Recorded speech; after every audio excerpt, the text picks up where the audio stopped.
Bonjour, Evelyne Planchat, profileuse. Donc le profilage, qu'est-ce que c'est? Profileuse, c'est un mot un peu bizarre. Ça fait penser aux séries américaines, un peu, mais ça va beaucoup plus loin en fait. Et là, c'est pas pour résoudre des enquêtes, quoique les relations humaines, c'est un vrai challenge. Donc le profilage, ben, c'est des outils pour apprendre à mieux se connaître. Donc il en existe plusieurs. Il y a du profilage sur plusieurs niveaux. Enfin, au niveau comportemental, au niveau émotionnel, au niveau physique, au niveau astral. Et donc moi je me suis spécialisée dans le profilage justement pour apprendre à mieux se connaître en profondeur et pour pouvoir prendre sa place dans le monde et agir à partir de qui on est vraiment.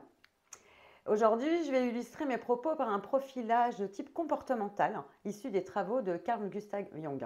Ce psychologue suisse, effectivement, a fait beaucoup de recherches et il s'est intéressé notamment à l'introversion et l'extraversion.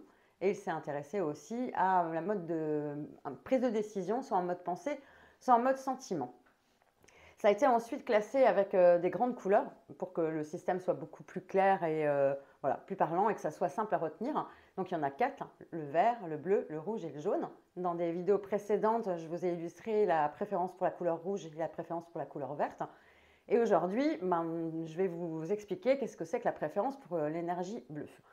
Alors, ça veut dire déjà deux choses. Ça veut dire qu'une personne qui agit avec un mode préférentiel en énergie bleue, ça veut dire que déjà, elle est introvertie. À savoir que l'énergie, ça se passe entre elle et elle. Donc, elle ne va pas prendre la parole comme ça de manière intempestive. Elle a déjà besoin de temps pour réfléchir, pour analyser, pour voir qu'est-ce qui se passe. Et une fois qu'elle a compilé tout ça à l'intérieur, ensuite, elle va pouvoir prendre la parole.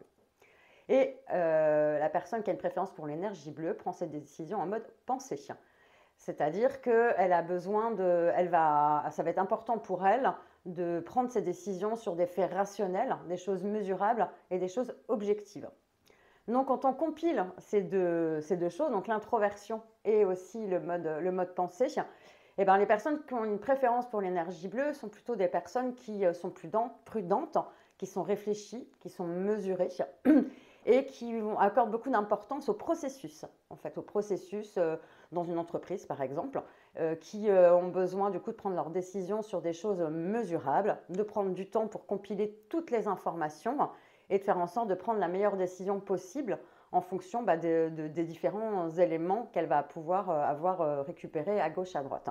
Donc il y a vraiment besoin aussi du coup de temps pour pouvoir récupérer toutes ces informations. En tout cas pour une personne avec une préférence avec l'énergie bleue, c'est vraiment important de prendre ces décisions sur un mode du coup rationnel, mesurable, objectif, factuel. Ça c'est vraiment quelque chose de très important. Elles ont besoin du coup de travailler dans un environnement plutôt stable, plutôt calme, où ça ne va pas changer toutes les 3 secondes. Ça pour elles, ça va être quelque chose d'assez perturbant. Et elles ont besoin effectivement, oui, elles ont besoin de stabilité. Elles peuvent changer, bien évidemment, mais le changement pour le changement, a priori, c'est non.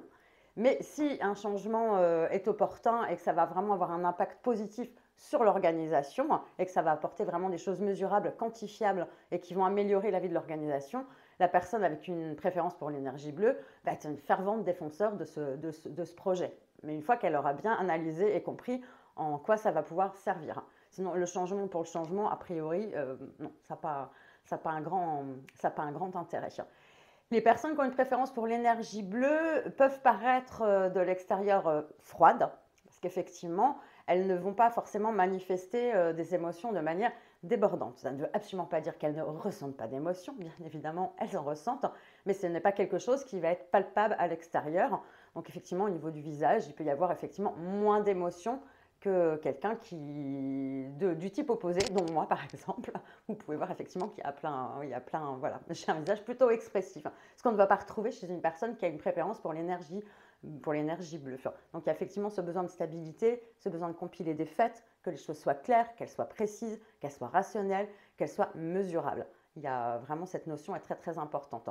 Donc si vous voulez rentrer en communication avec une personne qui a une préférence pour l'énergie bleue, eh ben vraiment il faut être clair, il faut être précis, il faut qu'il y ait des détails, il faut que la personne puisse vraiment savoir où est-ce que vous voulez aller et qu'il y ait vraiment toutes les étapes, que les processus soient bien détaillés, éclairés et que ça soit clair pour elle.